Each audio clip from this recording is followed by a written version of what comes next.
Dr. Sarah Chen floated in the observation deck of Station Watchtower, a hidden facility built into an asteroid beyond Pluto's orbit.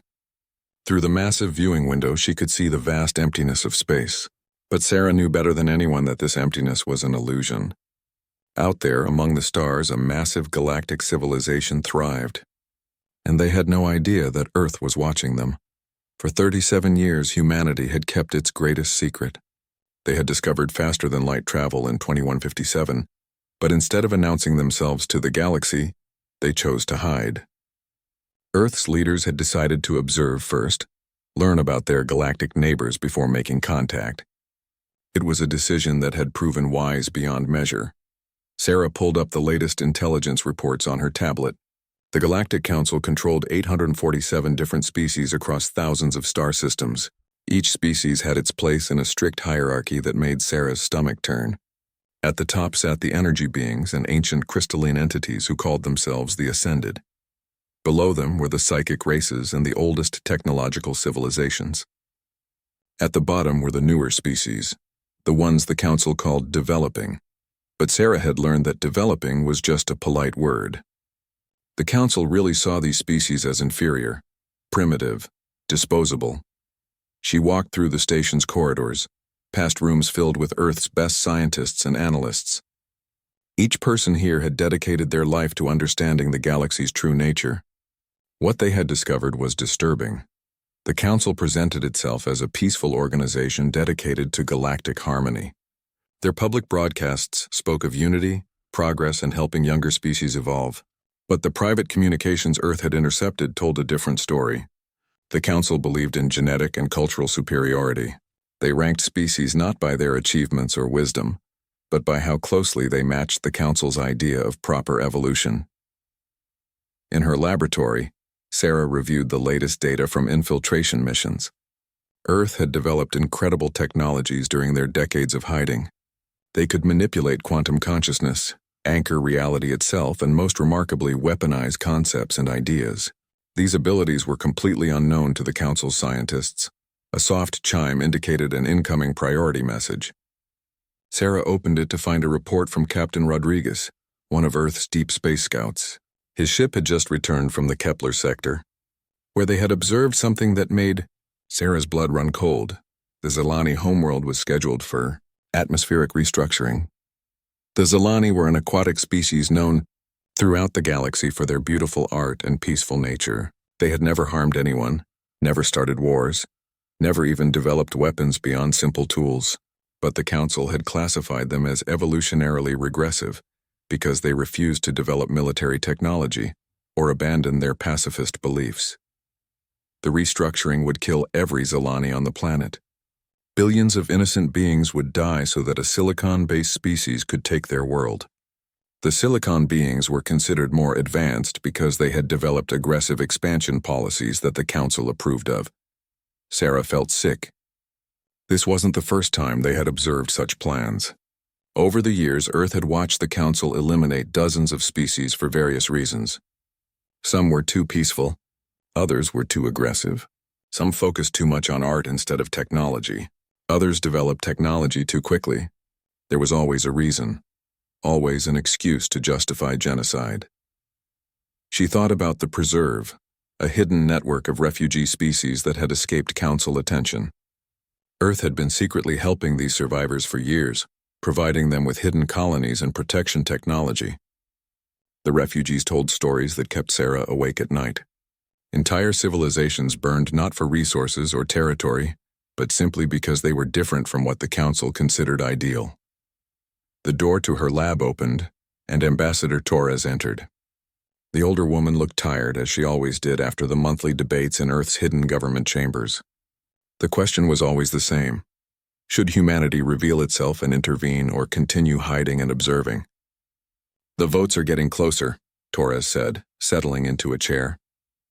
"Half the Council wants to act. They say we're becoming complicit in genocide by staying hidden." Sarah nodded. She felt the same way. "What does General Rodriguez say?" "He still believes revealing ourselves would be suicide. The Council has thousands of species, millions of ships, technologies we don't fully understand. If we show ourselves and they decide we're a threat, They'll try to eliminate us like they did the others, Sarah finished. It was the argument that had kept Earth hidden for decades. Survival versus morality, safety versus doing what was right. Torres pulled up a holographic display showing the galaxy's political map. Red zones marked Council territory, which covered almost everything. Tiny blue dots showed hidden Earth outposts and refugee colonies. We've been playing a dangerous game, she said. Our reality anchoring technology has allowed us to erase evidence of our activities. But each intervention requires more power, more risk. Just last month, a Council science vessel had detected unusual quantum signatures near the Sol system. Earth's response team had used reality manipulation to make the evidence never have existed, retroactively changing the quantum history of the area. But such interventions were becoming harder to hide and more dangerous to perform. Sarah looked at the intelligence reports again. The Council's latest communication spoke of a new initiative to cleanse the galaxy of what they called genetic pollution. Species that interbred with others, civilizations that welcomed refugees, worlds that developed non-standard cultures, all were being marked for elimination. We can't keep watching, Sarah said quietly. Every day we wait, more beings die. The Zilani extermination is scheduled for next month. If we don't act, I know, Torres replied. But if we reveal our capabilities, if the Council learns what humans can really do, they might panic. They might try to destroy every species in the galaxy, rather than risk losing control. It was a terrifying possibility. The Council's power was built on the belief that they were the most advanced beings in existence. Learning that a primitive species like humanity had developed technologies beyond their understanding might cause them to do something desperate. Sarah walked back to the viewing window. Somewhere out there, the Zilani were living their final weeks, creating their last artworks, telling their children stories they would never grow up to pass on. The Council saw them as evolutionary failures. Sarah saw them as people who deserved to live. There has to be a middle path, she said. Some way to save the innocent without triggering a galactic war. Torres joined her at the window. Dr. Chen's team has been working on something they call the Whisper Protocol, a way to help threatened species develop defensive capabilities without revealing our involvement. By implanting technological concepts directly into their collective unconscious? Exactly. Make it seem like natural innovation, like they developed the technology themselves. It's risky, but it might let us save some species without exposing Earth. Sarah felt a spark of hope. It wasn't perfect, but it was action. It was better than sitting in their hidden station while genocide happened around them. As she watched the stars, Sarah made a personal decision. She would volunteer for the next infiltration mission. She would help implement the Whisper Protocol. She couldn't save everyone, but she could try to save someone. The galaxy was vast and full of wonders, but it was also full of suffering that could be prevented, if only someone was brave enough to try. Earth had remained silent for 37 years. But silence was becoming harder to maintain with each passing day. The intercepted transmission made Dr. Sarah Chen's hand shake as she read it. Hidden in the depths of Station Watchtower, she stared at the decoded message from the Council's inner chambers. What she was reading changed everything humanity thought they knew about their galactic neighbors. The document was titled Final Classification Protocol and bore the seal of the Prime Adjudicator himself. Sarah had heard of this entity, but never seen direct communications from it. The Prime Adjudicator was an ancient energy being that served as the Council's supreme judge, deciding which species lived and which died. According to the document, every species in the galaxy was classified into one of three categories: worthy, useful, and obsolete. The classifications weren't based on technology or intelligence as Earth had believed. They were based on something far more sinister. Worthy species were those that embraced the Council's vision of genetic and cultural purity. They showed proper aggression, rejected diversity, and worked to eliminate what the Council called inferior traits from their populations. These species were granted full Council membership and protection. Useful species served the worthy ones. They provided resources, labor, or specialized services. They were allowed to exist as long as they remained subservient and didn't challenge the hierarchy. Most of the galaxy's civilizations fell into this category. Obsolete species were marked for elimination, but the reasons for this classification made Sarah's blood run cold. The Zilani weren't being destroyed because they were weak or primitive. They were being destroyed because they were too peaceful. too accepting of diversity, too willing to help others regardless of species. The council saw compassion as a genetic defect. Sarah called an emergency meeting with Ambassador Torres and General Rodriguez. When they gathered in the station's secure conference room, she shared the intelligence that would change Earth's policy forever. "They're not trying to rule the galaxy," Sarah said, displaying the decoded documents. "They're trying to purify it.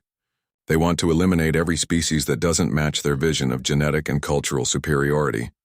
General Rodriguez studied the files with growing horror. How many species have they eliminated? According to this, over 300 in the past millennium. Entire civilizations, billions of beings, all killed for being different. Sarah pulled up a list that seemed to go on forever. The melodic singers were eliminated for communicating through music instead of spoken language. The hive builders were destroyed for having a collective consciousness. The star dancers were killed for being nomadic instead of territorial. Ambassador Torres was reading the section about ongoing operations. They have elimination schedules planned for the next 50 years. Dozens of species are marked for destruction. And look at this, Sarah said, highlighting another section. They're not just killing them.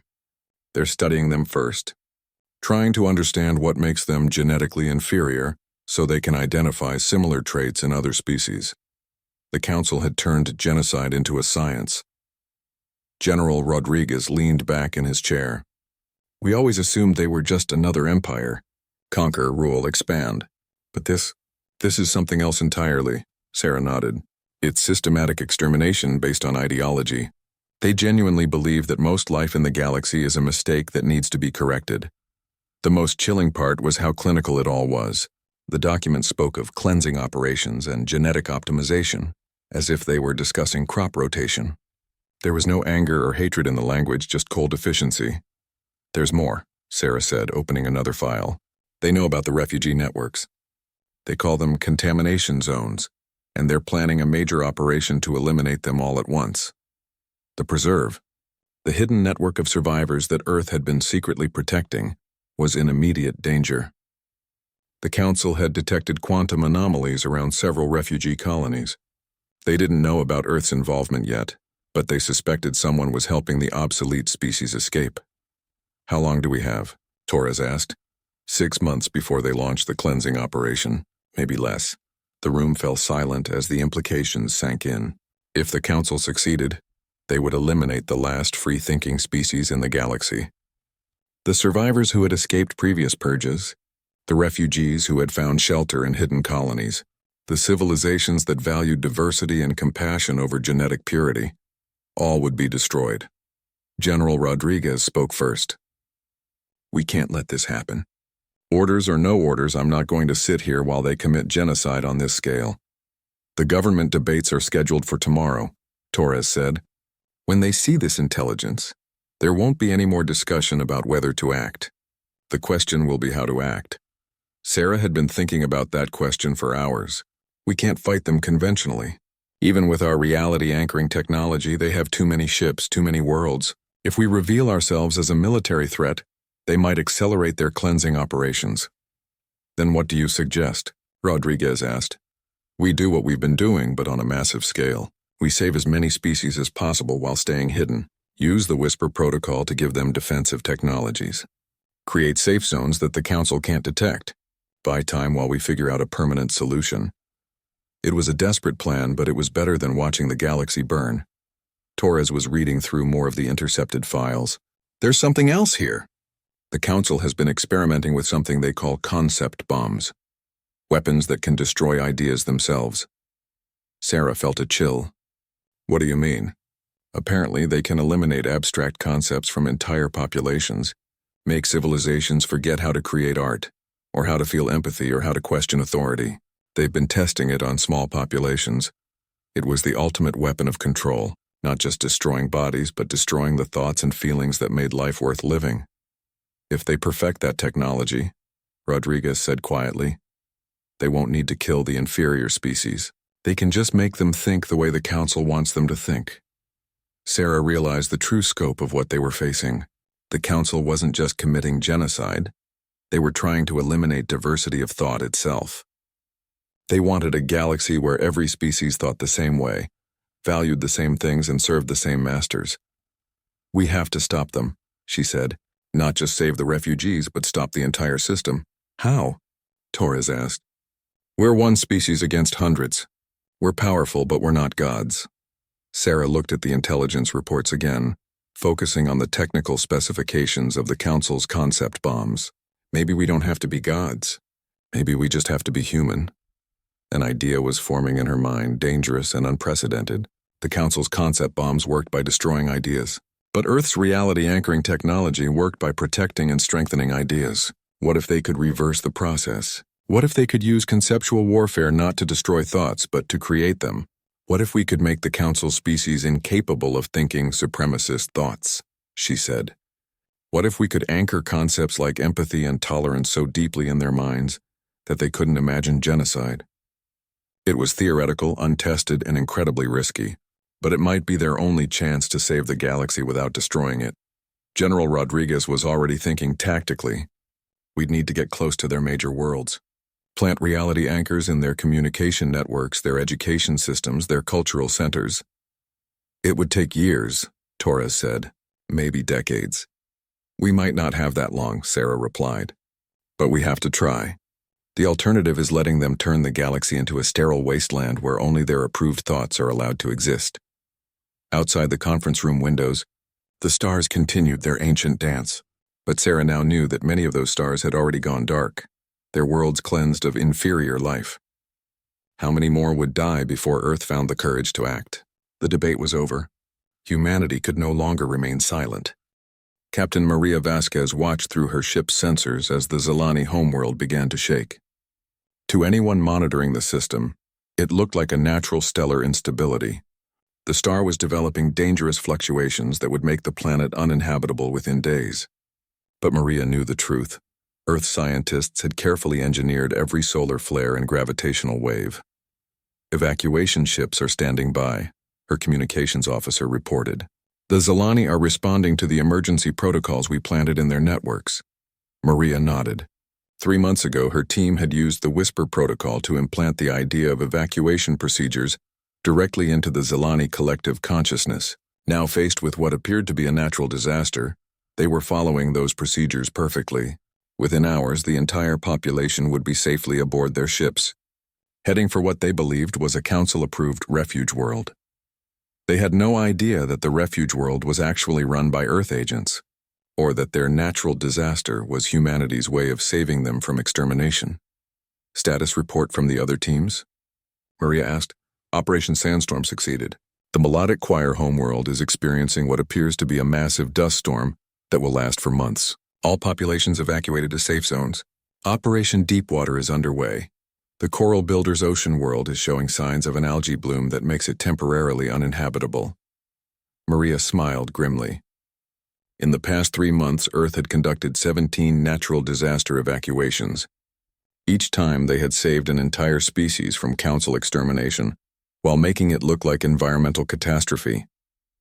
The Council's own records now showed that many of their planned eliminations had been postponed due to unforeseen stellar phenomena. But saving refugees was only part of Earth's new strategy.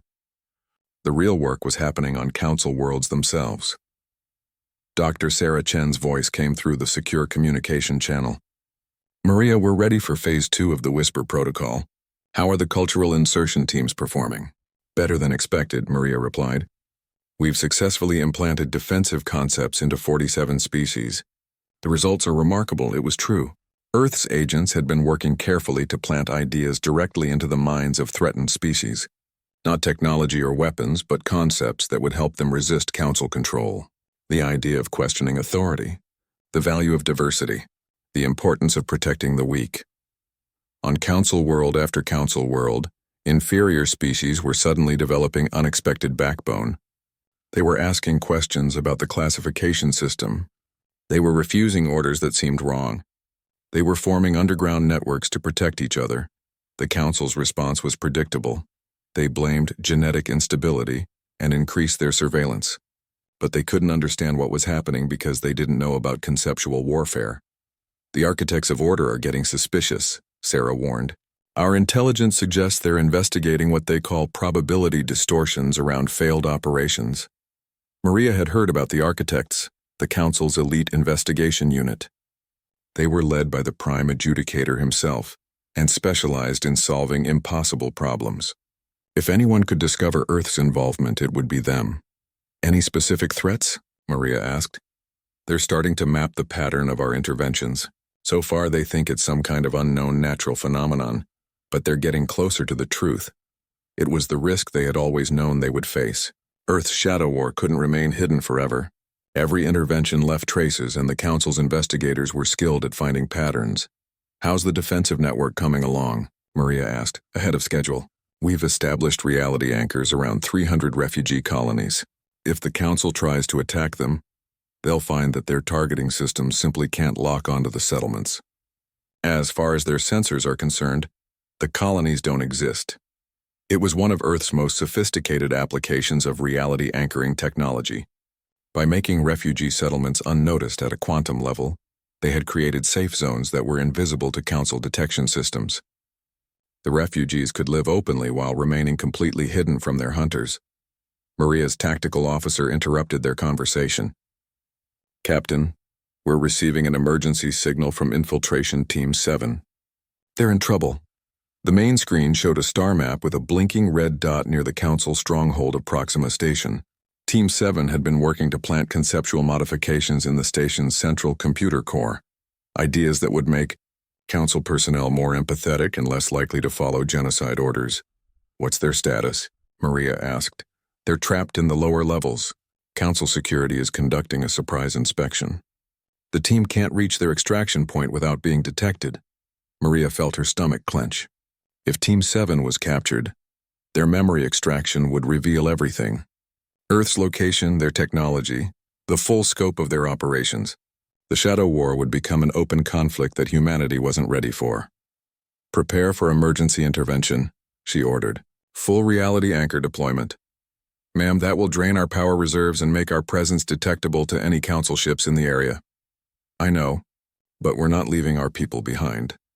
Maria's ship moved toward Proxima Station, its reality anchor spinning up to maximum power. The plan was simple but dangerous. They would use quantum manipulation to make the security inspection never have happened, retroactively, changing the station's history so that Team 7 was never trapped. But altering events on a Council stronghold would require enormous energy and leave quantum signatures that the architects of order would definitely notice. Reality anchors at full power, the engineering officer reported, beginning temporal revision. Maria watched the probability stream shift on her screen. The quantum history of Proxima Station rippled and changed. Security Chief Valdor decided to postpone his inspection. Technical difficulties delayed the patrol schedule. A minor malfunction created a distraction at exactly the right moment. Team 7 is clear, communications reported. They're at the extraction point. Get them out of there, Maria ordered. Emergency jump as soon as they're aboard.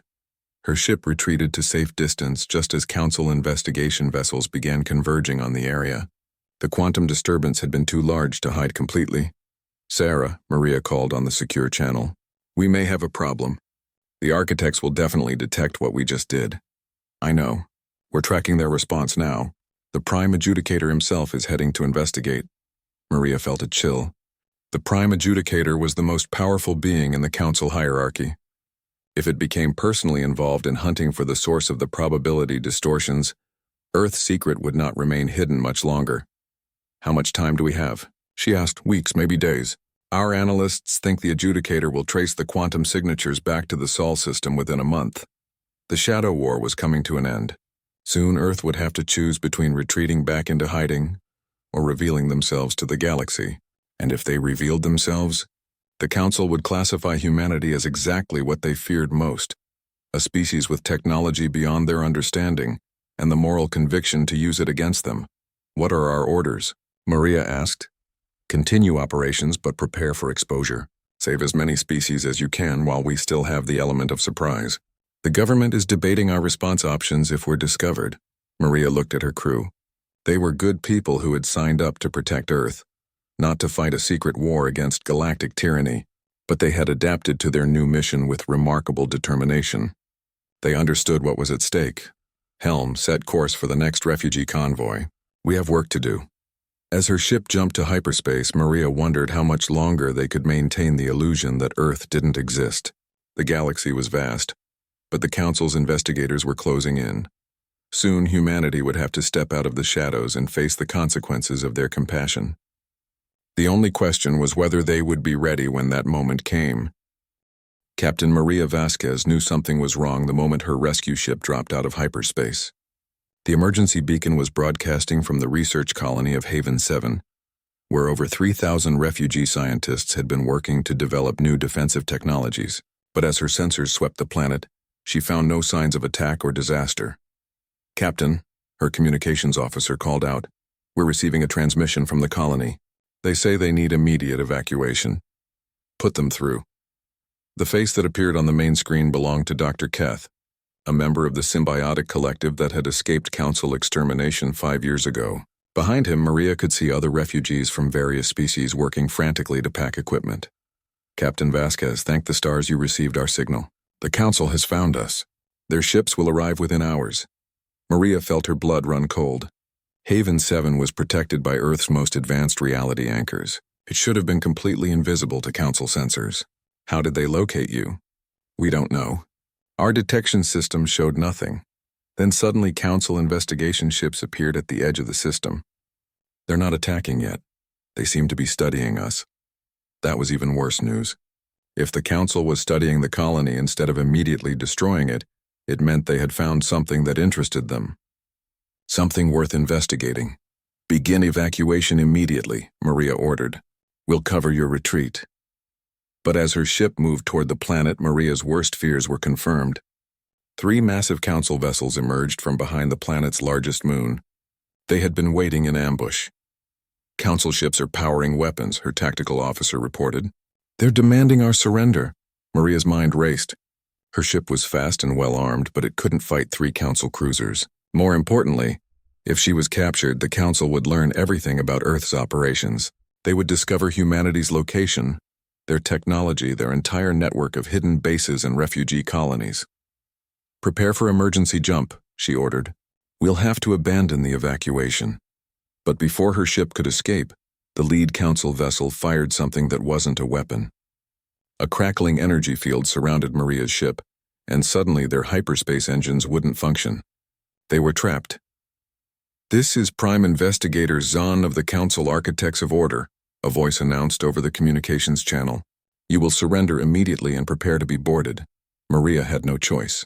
Fighting would only get her crew killed, and running was impossible. "Stand down weapons," she ordered quietly. "Prepare for boarding." The Council soldiers who came aboard were unlike anything Maria had seen before. They moved with mechanical precision and showed no curiosity about the ship's unusual technology. They simply escorted Maria and her crew to the detention area of the lead Council vessel. The interrogation chamber was a sterile white room with no windows or decorations. Maria sat across from Prime Investigator Zahn, a tall humanoid with silver skin and completely black eyes.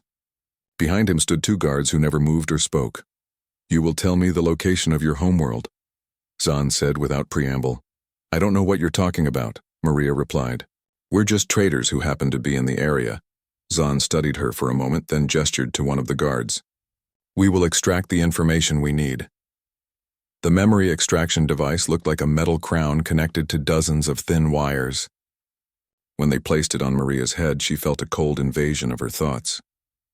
The device was reading her memories directly, pulling information from her mind whether she cooperated or not. Maria tried to resist, but it was impossible. The device found her memories of Earth, of the hidden stations, of the rescue operations. Worse, it discovered glimpses of humanity's reality-anchoring technology and their ability to manipulate concepts themselves. When the extraction was complete, Zahn's expression had changed completely. The board efficiency was gone, replaced by something that might have been fear. "Summon the Prime Adjudicator immediately," he ordered his guards. "Priority 1 communication." Within hours, the most powerful being in the galaxy arrived to personally oversee Maria's interrogation. The Prime Adjudicator was an entity of pure energy that manifested as a shifting pattern of light and shadow. When it spoke, The air itself seemed to vibrate. "Show me the extracted memories," it commanded. Maria watched helplessly as her most secret memories were displayed on the chamber's screens. Earth's location, their advanced technology, their network of refugee colonies. But most damaging of all were the memories of conceptual warfare, humanity's ability to weaponize ideas themselves. The Prime Adjudicator studied the displays in silence for several minutes. When it finally spoke, its voice carried a tone that Maria had never heard before from a council leader. Uncertainty. This species possesses reality manipulation capabilities beyond our understanding. They have been conducting covert operations throughout our territory for years. They have the power to alter concepts and probability streams. "What are your orders, Prime Adjudicator?" Zahn asked. The ancient entity pulsed with darker energy. "Immediate classification, obsolete, hostile. Threat level, existential. This species must be eliminated before they can fully deploy their conceptual weapons against us." Maria felt her heart sink. She had hoped that revealing humanity's defensive capabilities might convince the Council to negotiate. Instead, they had decided that Earth was too dangerous to be allowed to exist. "Prepare a full battle fleet," the Prime Adjudicator continued. "Every available warship from every member species. We will overwhelm them before they can organize effective resistance." "What about the refugee networks they have been protecting?" Zahn asked. "Irrelevant. Once we eliminate the source of the contamination, the refugee species will be easy to locate and destroy." But it was the Prime Adjudicator's next decision that finally broke something inside Maria. "We will broadcast the extermination live to all Council worlds. Let this serve as an educational demonstration of what happens to species that resist galactic order." They were going to turn Earth's destruction into entertainment, a teaching moment to show other species the consequences of opposing the Council's will. The Prime Adjudicator turned its attention back to Maria. "Your species calls itself human, correct? Tell me, what made you think you could hide from us forever?" Maria looked up at the energy being that planned to destroy her entire species. For the first time since her capture, she smiled. "We weren't hiding from you," she said quietly. "We were giving you a chance to be better." The Prime Adjudicator pulsed with what might have been confusion. "Explain." "For 37 years, Earth has watched you commit genocide after genocide. We could have stopped you at any time. We could have destroyed your fleet, collapsed your government, made your entire civilization forget how to build weapons. But we kept hoping you would choose differently." "You are saying your species chose to remain concealed despite having superior capabilities?" "We chose to have mercy," Maria said. "We kept hoping you would stop killing innocent people. We thought maybe, if we saved enough species, if we showed you alternatives to genocide, you might realize that diversity makes the galaxy stronger, not weaker." The Prime Adjudicator was silent for a long moment. "Your species values inferior life forms over your own survival." "We value all life. That's what you've never understood. That's what makes us different from you." "That difference will make you extinct," the Prime Adjudicator replied. "Prepare the fleet for immediate departure to the Sol system." But as the Council ships began their journey toward Earth, Maria wasn't thinking about defeat. She was thinking about a message that had been automatically transmitted the moment her ship was captured. A simple signal that would reach Earth long before the Council fleet arrived.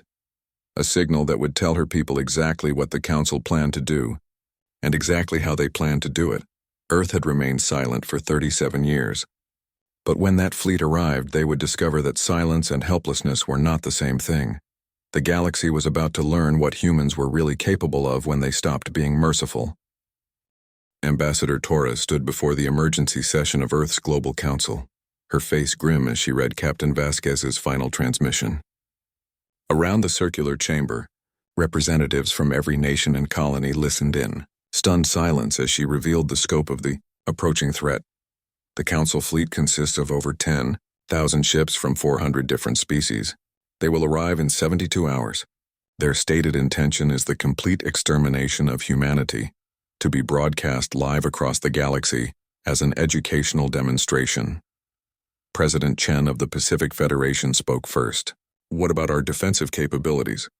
Our reality anchors, our conceptual weapons?" "Against a fleet this size, conventional resistance would only delay the inevitable," Torres replied. "But Dr. Sarah Chen believes we have another option." The chamber's main screen activated. showing Dr. Chen speaking from Station Watchtower. Her usually calm demeanor was replaced by fierce determination.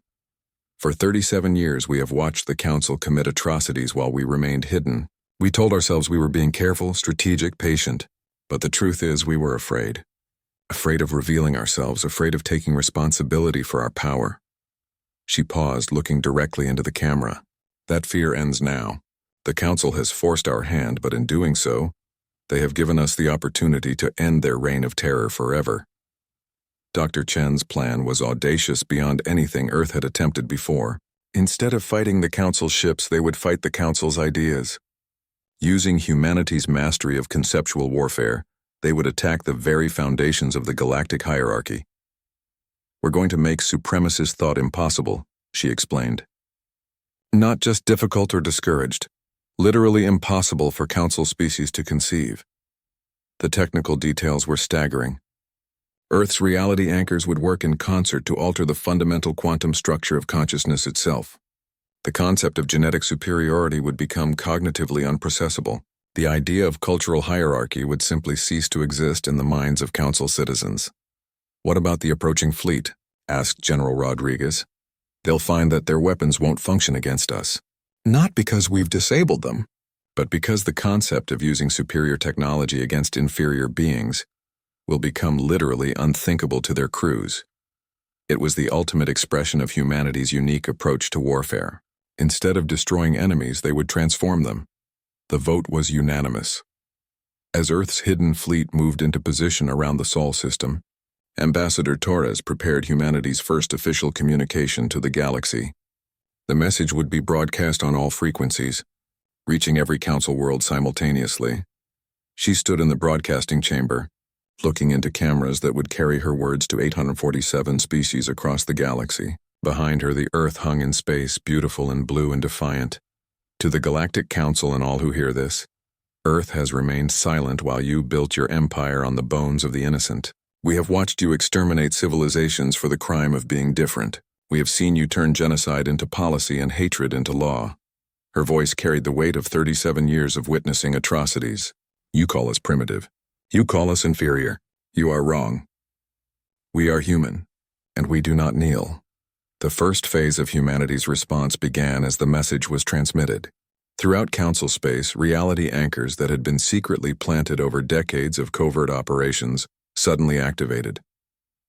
On the Council homeworld of Prima Dominion, Supreme Chancellor Vex was addressing a gathering of species representatives when something impossible happened. He opened his mouth to speak about the superiority of the ascended races, but the words simply wouldn't come. The concepts weren't there anymore. Across the chamber, other Council members were experiencing the same phenomenon. They could remember believing in genetic hierarchy, but they couldn't understand why. The idea that some species were inherently better than others had become as incomprehensible as solving mathematical equations by eating flowers. On military vessels throughout the fleet approaching Earth, weapons officers found themselves unable to target the human ships, not because their systems were malfunctioning, but because the notion of attacking inferior beings for being different was cognitively impossible. Admiral Thrace of the Council Navy stared at his tactical display in confusion. His orders were clear: destroy the human homeworld. But every time he tried to give the command, his mind simply couldn't process the concept. The idea of exterminating a species for refusing to conform was like trying to imagine a square circle. Dr. Chen monitored the operation from Station Watchtower, watching as quantum signatures across the galaxy showed the systematic collapse of supremacist ideology. Phase 1 complete, she reported. Supremacist concepts have been successfully eliminated from Council consciousness, but the transformation was just beginning. Phase 2 involved revealing the preserve to the galaxy. For decades, Earth had hidden refugee species in colonies that were invisible to Council sensors. Now those colonies began broadcasting their locations and stories. Across Council space, citizens who had never questioned the elimination of inferior species suddenly heard the voices of survivors. The Zilani shared their art and music. The melodic singers told stories of their destroyed homeworld. The symbiotic collective explained their philosophy of unity through diversity. For the first time in 1,000 years, Council citizens heard the voices of those their government had tried to silence forever. The effect was immediate and overwhelming. Species that had supported the Council's policies because they believed in genetic superiority found themselves unable to remember why they had ever thought diversity was a threat. Without the conceptual framework of supremacy, the Council's actions appeared as what they truly were: senseless genocide. On Prima Dominion, riots broke out as citizens demanded answers from leaders who could no longer explain their own policies. The Supreme Chancellor tried to address the unrest, but found himself unable to justify why peaceful species had been eliminated. Admiral Thrace contacted Earth directly, his voice shaking with confusion and shame. "This is Admiral Thrace of the Council Navy. We surrender. I don't understand what we were doing. Why were we coming to attack you?" Torres smiled as she responded. "Because you were taught to fear differences instead of celebrating them. That's not your fault, Admiral, but it's over now." The Prime Adjudicator, being an entity of pure energy, was more resistant to the conceptual changes than biological beings. It recognized what humanity had done and tried to rally its forces for a final assault. But when it attempted to use its reality-destroying weapons, it discovered something that made even its ancient consciousness pause. Earth had anchored the concept of home so deeply into the quantum structure of the universe that attacking any being's homeworld was now physically impossible. The Adjudicator's weapons simply couldn't target populated planets. The universe itself rejected the concept. "What have you done?" the Adjudicator demanded over open communications. Dr. Chen answered personally. "We've made it impossible for anyone to commit genocide ever again. Not just difficult or illegal, impossible. The universe itself now protects the right of all beings to exist." The Adjudicator's energy form flickered with what might have been desperation. "You've destroyed the natural order. The strong must rule the weak. Evolution demands hierarchy. Evolution demands diversity," Dr. Chen replied calmly. "We've simply reminded the universe of that fact." As news of the transformation spread, species throughout the galaxy began to emerge from hiding. Civilizations that had lived in terror of Council judgment found themselves welcomed by former enemies who could no longer understand why they had ever been considered threats. The Council government collapsed not through conquest but through ideological impossibility. Their foundational beliefs had been proven not just wrong, but literally unthinkable. In the aftermath, Earth helped establish the Convergence, a new galactic community based on the radical idea that differences were strengths to be celebrated, not problems to be solved. Dr. Chen, now serving as Earth's first galactic ambassador, addressed the inaugural meeting of the Convergence. Representatives from hundreds of species filled the Great Hall, many meeting for the first time without fear. "We remained silent not from fear but from hope," she said. "We hoped you would choose better. When you didn't, we chose for you, not through force but through understanding. We didn't change your minds, we simply removed the barriers that prevented you from thinking clearly." The galaxy learned that humanity's greatest weapon had never been their reality-anchoring technology or their conceptual warfare capabilities. It was their stubborn refusal to accept that anyone deserved extinction for being different. As Chen looked out at the assembled delegates, energy beings sitting beside aquatic species, hive minds debating with individual consciousness, aggressive species learning from peaceful ones, she felt something she hadn't experienced in decades: hope for the future. The universe was vast and strange and wonderful, and finally, everyone was free to be part of it.